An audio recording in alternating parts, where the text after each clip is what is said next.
Hey guys, John Latok here. I just wanted to speak to you very quickly today about kind of goal getting and progression. Obviously, goal setting and goal getting is a massive thing in my life. It's something I use for business, for training, absolutely everything. If you look behind me there, you'll see a big map of the world. That's kind of places I want to go in the world and in different colours. I don't know if you can see the black and the red. It's kind of places I've already been. So it's a visual thing I use to help me kind of see the goals in real time and actually make it a part of my life rather than just a dream as it is for a lot of people. Anyway, the point is today myself and some of my clients are doing an event called Tough Guy in Wolverhampton in the UK in about 5 weeks now. It's kind of an endurance-based event. So we've been doing some 10k test runs to kind of measure progression.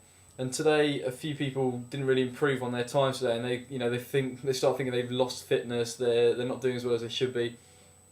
Obviously, test runs are there to see kind of how you're improving, but what you need to realise is that you're not going to always see a progression week on week. You can't keep pushing yourself in this kind of linear progression where this is where I am now. I'm going to keep getting better and better and better and better and better. So when you actually get to the event, that's when you peak. Training and getting results is like a lot of things in life, particularly the stock market. You see the ups and downs, but generally the trend is what you're looking at, and you're looking to peak at a particular time. So you need to accept that there are going to be weeks when you haven't made an amazing progression. You haven't knocked 2 minutes off your 10k time. You haven't put another 10k in your 10 kilos on your bench press. The message is just have a look at the long-term trends. Obviously, yes, I want you pushing yourself in training, that's pretty obvious, but you can't keep pushing it harder and harder and harder every week and expect to get continually improving results, okay? You need to, one thing I use is I'll train kind of really hard for 3 weeks, and then after 3 weeks I'll have a deload week for a week and then start again, so I get that kind of progression, a bit of a dip, I relax off, I don't train quite as hard, so my times are going to be slightly lower, and then we go up again and then we drop, and that's one of the ways to progress your training to make sure that over the long term the results do get better. I had a bit of an argument with my girlfriend about this because last week she ran a 10k on grass, ran her PB. I think it was about 2 minutes quicker than her previous PB. Obviously that's a great result, it's her best time ever. And then she was one of the ones this week who I think she went 40 seconds slower than the last time we actually did the run.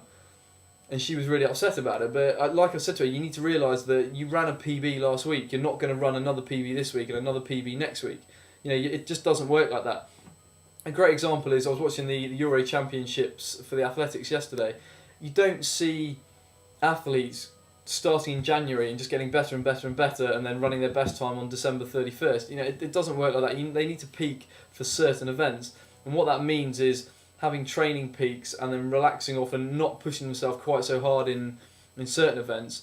Another good example is Roger Federer. He's not necessarily been on the top of his game over the last year or so in the tennis, but what kind of made me laugh was when you see a lot of media critics, those idiots as usual, saying, well, Roger Federer's on his way out, he's not performing the same just because he wasn't winning every tournament. But what you will see is when it comes to the big tournaments, he's always there or thereabouts. He's either winning it or he's in the he's getting to the semis, and that is the sign of a true athlete. Someone who knows their body, not maybe pushing it in every single tournament, but when it comes to the big tournaments, to the Grand Slams, when it matters, that's when they're peaking. Okay, so message is today: don't try and constantly push yourself harder and harder and harder every single week. You need to take time off. You need to have deload weeks. Let your body recover. And then look at the long-term trends over 6 weeks, 12 weeks, 24 weeks, whatever it is. Look at the long-term trends and plan out when you want to peak. Have your rest times and make sure that when you hit that big event, that is when you peak, that is when you're on the top of your game, and that's when the best results come. Okay, so that's enough from me today. That's John Latok, and if you want some more kind of motivation, tough sessions to use when you're not deloading and resting, get yourself to worldstoughestworkouts.com.